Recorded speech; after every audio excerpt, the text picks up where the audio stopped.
Hello दोस्तों, आज हम डेवलपमेंट ऑफ टंग पढ़ेंगे। बहुत ही इंपॉर्टेंट है, एग्जाम के अंदर अक्सर पूछा जाने वाला सवाल है ये डेवलपमेंट ऑफ द टंग। मैं आपको सिर्फ उतना ही पढ़ाऊंगा इस लेक्चर के अंदर स्टार्टिंग में, जितना हमको लिखना है। ये जो मैं जितना पढ़ाऊंगा बहुत ही समझो कि गागर में सागर है, मतलब मंथन करके निकाला हुआ है। आप देखेंगे बहुत सारे लेक्चर्स जो बहुत लेंदी हैं और हमको उतना नहीं लिखना है, तो ज्यादा हम पढ़ाएंगे तो ज्यादा कंफ्यूज होंगे। हमको जितना लिखना है, जैसे बी डी चौरसिया साहब ने बहुत ही शानदार शॉर्ट एंड स्वीट लिखा है। 3 पॉइंट्स लिखे हैं कि epithelium, muscles and connective tissue, ये 3 चीजें होती हैं जो डेवलपमेंट ऑफ टंग के अंदर हेल्प करती हैं। उसके अंदर हाइपोब्रेंकियल आर्च, ब्रेंकियल आर्च लिखा है उन्होंने, ठीक है, लेकिन हमको समझना भी पड़ेगा कि कहाँ से आएंगे। तो मैं आपको जस्ट बहुत सारी चीजों को निचोड़ बता रहा हूँ। बहुत सारे राइटर्स होते हैं, उन राइटर्स का निचोड़ बता रहा हूँ इसमें हम कैसे इसको लिखना है। मैं जितना बता, अगर आपने उसने लिख दिया तो आपको ये समझो कि बहुत ही डिटेल में लिख दिया आपने, समझ लो। बहुत ही शॉर्ट में बताऊंगा। सो इंट्रो के अंदर लिखना है कि the tongue develops in the floor of mouth and the development of tongue is related with the embryology. जब भी हम डेवलपमेंट की बात करते हैं तो एम्ब्रियोलॉजी होती है, of course. Is it clear? Introduction के अंदर लिखना है। स्टेज के अंदर लिखेंगे स्टेजेस, कितने स्टेजेस में होता है, तो as you know structurally tongue is 3 parts. Epithelium होता है जो upper most covering of the tongue होती है, और ये सेंसरी पार्ट भी होता है। Is it clear? क्योंकि यहाँ पर अच्छा स्पेशल सेंसेस भी होते हैं यहाँ पर, क्योंकि टेस्ट बर्ड्स होते हैं, गस्टेटरी फंक्शन होता है इसका। Is it clear? Then muscles and then connective tissue यानी स्ट्रोमा। स्ट्रोमा या connective, mainly connective tissue. Stroma जो है किसी भी ग्लैंड का या ऑर्गन का बल्क बनाता है या स्ट्रक्चर बनाता है और उसको सपोर्ट करता है, वो स्ट्रोमा कहलाता है। तो टंग के अंदर मेनली कनेक्टिव टिश्यू होता है। Is it clear? ये डायग्राम आप देखेंगे, मैंने स्पेशल कलर्स इस्तेमाल किए। पिंक कलर क्या है, लाइट ब्लू है, डार्क ब्लू है, ग्रीन है। तो एंटीरियर 2/3 पार्ट जो फर्स्ट आर्च है, ये मैंने पिंक कलर से लिया है। पोस्टीरियर 1/3 पार्ट बना चुका हूँ, पार्ट अलग अलग। ये थर्ड लेक्चर है अपना टंग से रिलेटेड, जिसमें हम सिर्फ डेवलपमेंट ऑफ टंग की बात करेंगे। पोस्टिव 1/3 पार्ट थर्ड आर्चेस बनता है, pharyngeal arches. Positive most part जो है फोर्थ फेरिंजियल आर्चेस बनता है। और ये कॉपुला वाला पोर्शन है जो कि टंग के डेवलपमेंट में फर्दर हेल्प नहीं करता है, तो सेकंड आर्चेस बनता है। ये फेरिंजियल आर्चेस मैं आपको लास्ट में बताऊंगा, इसके अंदर नहीं बताऊंगा, है ना। मैं अभी सिर्फ इतना ही बताऊंगा इसके अंदर जितना हमको एग्जाम में लिखना है, ठीक है, शॉर्ट एंड स्वीट के अंदर। इतना आप अगर बना देंगे तो आपको फुल मार्क्स, ये मेरी गारंटी के एग्जाम के अंदर आपको यूनिवर्सिटी एग्जाम में फुल मार्क्स मिलेंगे। एक ये डायग्राम बनाना है। Then 5 sources of development of tongue की बात करेंगे तो 2 लिंगुअल्स मिलेंगे, 1 ट्यूबरकुलम इम्पायर है, हाइपोब्रेंकियल एमिनेंस है। और हाइपोब्रेंकियल एमिनेंस जो है 2 भागों में बढ़ता है, क्रेनियल पार्ट और कॉडल पार्ट के अंदर। ये फोरामन सीकम है, क्यों है मैं बताऊंगा आपको, ठीक है। तो ये सोर्स ऑफ डेवलपमेंट में 2 लिंगुअल स्वेलिंग्स हैं, 1 ट्यूबरकुलम इम्पायर है तो 3 प्लस 1 क्रेनियल पार्ट 4 और caudal part 5। Is it clear? So ये हमारा सोर्सेस ऑफ डेवलपमेंट है, ठीक है। ये टंग के अंदर देख रहे हैं हम, डेवलपमेंट हो रहा है वैसे ही। अब इसको टंग जब इसके आगे और फर्दर डेवलपमेंट होता है तो टंग ऐसी बन जाती है हमारी, ठीक है। इसमें एंटीरियर 2/3 पार्ट है जो लिंगुअल स्वेलिंग से बनता है फर्स्ट आर्च से। पोस्टीरियर 1/3 पार्ट जो है क्रेनियल पार्ट है, हाइपोब्रेंकियल एमिनेंस से बनता है ना। और पोस्टीरियर मोस्ट पार्ट जो हाइपोब्रेंकियल एमिनेंस के कॉडल पार्ट से बनता है। यहाँ पे थोड़ा सा मिस्टेक देखिए, caudal part, CAUDAL, caudal part से बनता है, ठीक है, फोर्थ आर्च से। देन एपिग्लोटिस, ये डायग्राम्स आपको याद रखना है। Is it clear? अब हम बात करेंगे आगे इसकी कि इपिथेलियम जो होता है हमारा, ठीक है, ये डायग्राम समझ में आया आपको। अब हम बात करेंगे इसके डिस्कशन की। तो इन शॉर्ट अगर हम देखें तो we can describe the development tongue as follows. Epithelium जो है, या upper most covering of the tongue है, इसका anterior 2/3 part 2 lingual swelling and 1 tuberculum impar से बनता है, जो कि फर्स्ट फेरिंजियल आर्च से अराइज होता है, ठीक है। And it is this part is supplied by lingual nerve plus chorda tympani nerve.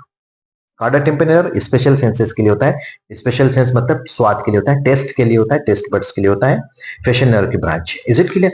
Then posterior 1/3 part जो है वो बनता है large cranial part of hypobranchial eminence. Is it clear? Posterior 1/3 part, this one posterior 1/3 part, यहां पर देखा तो ये वाला पोस्टीरियर 1/3 पार्ट है ये हाइपोब्रेंकियल एमिनेंस के क्रेनियल पार्ट से बनता है। Is it clear? cranial part of hypobronchial eminence and it is supplied by glossopharyngeal nerve and posterior most part जो epithelium का होता है, this one posterior most, या ये कह लें आप तो caudal part of hypobronchial eminence या fourth arch pharyngeal arch से बनता है और it is supplied by vagus nerve. Is it clear? Then muscles की बात करेंगे तो muscles develop from occipital myotomes and all these muscles are supplied by hypoglossal nerve except palatoglossus which is supplied by vagus nerve. पढ़ा चुका हूं आपको nerve supply of the tongue के अंदर पार्ट 2 में। देन कनेक्टिव टिश्यू या stroma, stroma means which give support in structure to the organ या gland, तो it develops from local mesenchymes, ठीक है। लूज कनेक्टिव टिश्यू होता है डेवलपमेंटली एम्ब्रियोलॉजिकली अगर हम देखें तो, और धीरे धीरे ये हार्ड होते जाता है। Is it clear? देन इतना लिखना है सिर्फ आपको एग्जाम के अंदर, साथ में डेवलपमेंटल एनामोलीज जरूर लिखना। अप्लाइड एस्पेक्ट के अंदर हम जब भी एम्ब्रियोलॉजी की बात करते हैं तो डेवलपमेंटल एनामोलीज की बात करते हैं, क्योंकि माँ के पेट के अंदर की बात कर रहे हैं, बच्चा जब इन यूट्रो कंडीशन के अंदर है, ठीक है, यूट्रस के अंदर है, और उस वक्त इसका डेवलपमेंट हो रहा है, और वहां पर अगर कोई डेवलपमेंटल एनामोलीज होती है, इसको हम कंजेनाइटल डिफेक्ट कहते हैं, ठीक है, तो उनकी बात करें तो एग्लूसिया मतलब complete absence of the tongue, tongue है ही नहीं, मां पेट से नहीं है, it's congenital defect. Then hemiglossia, hemi मतलब आधा, ग्लूसिया मतलब टंग, तो due to failure of one side lingual swelling, ये लिंगुअल स्वेलिंग से है, अगर एक साइड की लिंगुअल स्वेलिंग डेवलप नहीं हो रही, फ्यूज होती है आगे जाके, ये फ्यूज होगी तो यहाँ बनेगी, ये दोनों आके फ्यूज होंगी, तो यहाँ पर ये एंटी टू थर्ड पार्ट बन रहा है, तो ये बना अपना, ठीक है, लिंगुअल स्वेलिंग का, तो इट इज हेमीग्लोसिया। एक अगर फेलियर होता है तो हेमीग्लोसिया। देन बाइफिट टंग, बाइफिट मतलब सांप की टंग देखिए अपने, स्नेक की ऐसी बाइफिट होती है, कटी हुई होती है, तो बाइफिट टंग या split tongue due to non fusion of two lingual swelling, ये जुड़ी नहीं आगे से, बन तो गई लेकिन आगे जाके ऐसी हो गई, बाइफिट हो गई, यूं होना था कायदे के बाद, तब यूं हो गई है बाइफिट टंग, रेयर कंडीशन होती है, रेयर कंजेनाइटल एनामोली है।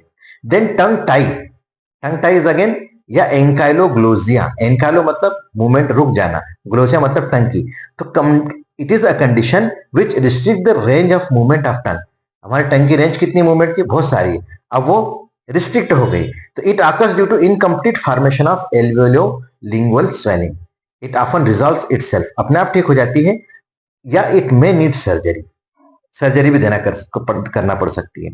देन हमारा माइक्रोग्लोसिया मतलब स्मॉल टंग, छोटी टंग, मैक्रोग्लोसिया लार्ज टंग, तो आपको एग्जाम के अंदर इतना ही लिखना है।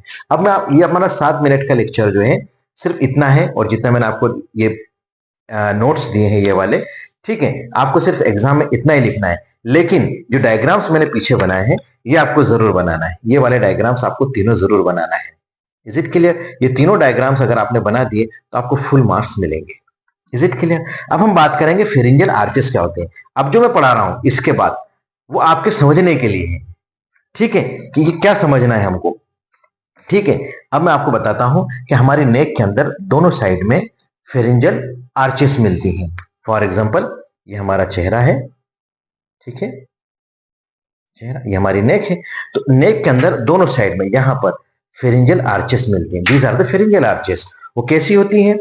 इसके अंदर 6 फेरिंजियल आर्चेस मिलती हैं हमको। कितनी मिलती हैं? डेवलपमेंटल, जब डेवलपमेंट होता है तो 6 होती हैं, बट जो 5th फेरिंजियल आर्च है वो सून डिसअपियर हो जाती है, बहुत जल्दी डिसअपियर हो जाती है। इस तरीके से हमारी, मैं थोड़ा सा फास्ट बनाऊंगा तो देख लेना आपने, फर्स्ट, सेकेंड, थर्ड, फोर्थ, और फोर्थ के बाद डायरेक्ट 6th आती है बेटा, ठीक है। 5th फेरिंजियल आर्च डिसअपियर होती है, एक साइड की हुई, सेम साइड में इधर भी first, second, third, fourth and this is 6th, ठीक है। Is it clear? ये हमारी फेरिंजियल आर्च है। अब हम बात करें तो यहां पर ये फेरिंजियल आर्चेस फर्स्ट, ये, अब यहां पर क्या होता है, अब आप समझें, लिंगुअल स्वेलिंग से, दिस आर मैंने पिंक कलर हमेशा इस्तेमाल किया है, आप पीछे भी यहां भी लिंगुअल स्वेलिंग करेंगे, ठीक है। One tuberculum impar, one more is, red colour कहां चला गया भाई, tuberculum impar, is it clear? यहां पर ये ट्यूबरकुलम इम्पार है, और यहां पर है फोरामन सीकम, ये सब फर्स्ट फेरिंजियल आर्च से बन रहे हैं यहाँ पर, ठीक है। इसके नीचे एक छोटी सी स्वेलिंग होती है, उसको हम कहते हैं कोप्यूला, सेकंड फेरिंजियल आर्च में कोप्यूला होती है, दिस इज कोप्यूला, बट कोप्यूला का फर्दर इसका कोई रोल नहीं होता है डेवलपमेंट के अंदर, तो ये रिग्रेस होती है। इसके ऊपर समझ लो कि एक तरीके से मैंने आपको जस्ट एक डायग्राम पीछे बनाया था ना, ये देखो यहाँ पर, ठीक है, तो this is copula, second pharyngeal arches बनती, लेकिन क्या होता है कि थर्ड आर्च है इसको रिग्रो कर दो, इसके ऊपर से ओवर ग्रो करती है, रिग्रो हो जाए ओवर ग्रो बोलेंगे अपन, तो इसके ऊपर चढ़ जाती है, तो ये नीचे दब जाती है, और इसका फर्दर डेवलपमेंट में कोई ज्यादा रोल नहीं होता है सेकंड आर्च का, और जैसे यहाँ मीटिंग पॉइंट हो ना, तो फोरामन सल्कस टर्मिनलिस बनाता है यहाँ पर, ठीक है। ये anti two third first arch है, ये थर्ड आर्च और सेकंड आर्च नीचे दब गई है। Is it clear? ये समझ में आया आपको? तो ये कॉप्यूला कहलाता है, ठीक है, जो कि डिसअपियर हो जाता है। देन इसके बाद हमको एक हाइपोब्रेंकियल एमिनेंस मिलता है, जो कि लार्ज स्वेलिंग है, another large swelling, two lingual swelling है, ये हाइपोब्रेंकियल एमिनेंस, ये अगेन लार्ज स्वेलिंग है। और ये जो हाइपोब्रेंकियल एमिनेंस है, ये थर्ड और फोर्थ आर्च के मिलने से बनता है। ठीक है, और यहां पर एक और चीज हमको मिलती है जो कि हम लेरेंजियल ऑरिफिस कहते हैं। ये भी हमारे काम की नहीं, हमको सिर्फ इतने की बात करना है अभी फिलहाल में। Is it clear? तो अब आप समझे कि फर्स्ट फेरेंजियल, ये फेरेंजियल आर्चेस है, first, second, third, fourth, sixth. ठीक है, तो in our neck 5 pharyngeal arches are present on both the side of the neck from which tongue develops. Initially these pharyngeal arches 6 in number, but as embryo develops the fifth arch disappears or regress. Is it clear? Then only 1 to 6 arches remains, missing fifth arch. So these all helps in the development of structures of the head and neck.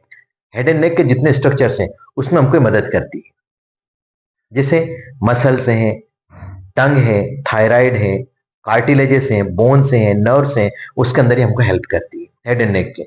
Is it clear? यहां तक समझ में आया? अब हम आगे बढ़ते हैं। इनके नाम लिखने की जरूरत है क्या? ये लिंगुअल स्वेलिंग है, दिस इज लिंगुअल स्वेलिंग। ये ट्यूबरकुलम इम्पार है, ठीक है। ये फोरामन सिकम है, foramen caecum. This one is copula, जो कि डिसअपियर हो जाता है बाद में। Then hypobranchial eminence. Is it clear? इतना समझ में आया? अब हम आगे, ये लेरिंजियल ऑरिफिस है बेटा, this one is laryngeal orifice. Is it clear? Thus we can see in this diagram that from first pharyngeal arch, 2 lingual swellings and 1 tuberculum impar appears या forms. ठीक है? From second arch, copula forms which disappears at foramen of cecum. Foramen cecum, this one foramen cecum disappear हो जाता है यहाँ पर आकर ये, and have minimal contribution in the development of tongue. Is it clear? Then third pharyngeal arch forms posterior 1/3 of the tongue, while fourth pharyngeal arch helps in the formation of posterior most part of the tongue and epiglottis. Is it clear? जो हमारा hypobranchial eminence है, तो one more large swelling hypobranchial eminence, जो कि third और fourth part के arch के combination से बनती है। इसके दो पार्ट होते हैं, ये further divided into 2 parts.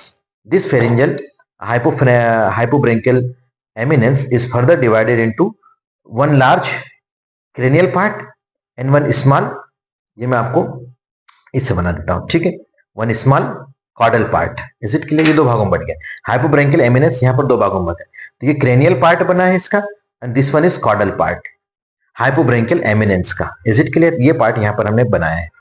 So the large cranial part takes participation in the development of tongue, while caudal part forms epiglottis. ये क्या बनाएगा? epiglottis बनाएगा। देखो ये डायग्राम में दिख रहा है आपको, दिस इज epiglottis। तो ये हमारा हाइपोब्रेंकियल एमिनेंस से क्रेनियल पार्ट से बना, क्या बना हमारा? पोस्टिव 1/3 बना क्रेनियल पार्ट से, लार्ज पार्ट से, और कॉडल पार्ट से हमारा posterior most part plus epiglottis बना। Is it clear? एपिग्लोटिस बनने के बाद ये हट जाएगा, इसका कोई रोल नहीं रहेगा टंग के डेवलपमेंट में, ठीक है। जो फोरामन सिकम है इज ए स्मॉल, इसकी बात करते हैं, foramen caecum is a small opening behind the tuberculum impar and it is the remnant of thyroglossal duct. Thyroglossal, thyro मतलब थायराइड और ग्लोसल मतलब टंग, और एक डक्ट, एक नली बनती है। तो जब डेवलपमेंट होता है तो नीचे नीचे करके आता है। जब हम मैं थायराइड की आपको एम्ब्रियोलॉजी पढ़ाऊंगा, डेवलपमेंट ऑफ थायराइड, उसमें भी इसका इस्तेमाल करेंगे, ठीक है, याद रखना आपने इसको, ठीक है। तो because during the development of thyroid gland the duct passes downwards, duct passes downwards, नीचे की तरफ आती है, and forms passes downwards from foramen cecum and forms a thyroid gland. The duct is known as thyroglossal duct. Is it clear? यहां तक समझ में आया? And the remaining part of this duct is known as, अब यहां पे duct disappear हो गई, लेकिन जो इसका पार्ट रह गया है, ठीक है, डेवलपमेंट पर इसका अपना रेमनेंट छोड़ गया है, अवशेष छोड़ गया है, this part is known as foramen caecum, this opening is known as foramen caecum. Thyroglossal duct का जो रेमनेंट है वो है foramen caecum. Is it clear?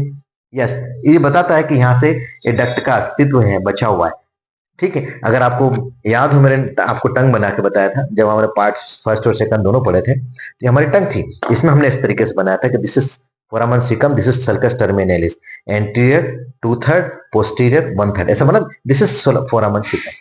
Is it clear? तो it is all about the development of tongue. इसमें जो 7 minute का first part है इस लेक्चर का, वो आपका इंपॉर्टेंट है, बाकी आपका सिर्फ समझने के लिए। आई होप कि आपको समझ में आया होगा। प्लीज अगर आपको मेरा लेक्चर समझ में आए तो आप इसे मेरे चैनल क्रिस्टल क्लियर एनाटॉमी को सब्सक्राइब कीजिए, लाइक कीजिए, कमेंट कीजिए और मुझे सपोर्ट कीजिए, ताकि मैं ज्यादा से ज्यादा अच्छे तरीके से आपको पढ़ा सकूं, आसान और easy language. I think it is the simplest या easiest description of the development of tongue. Thank you very much.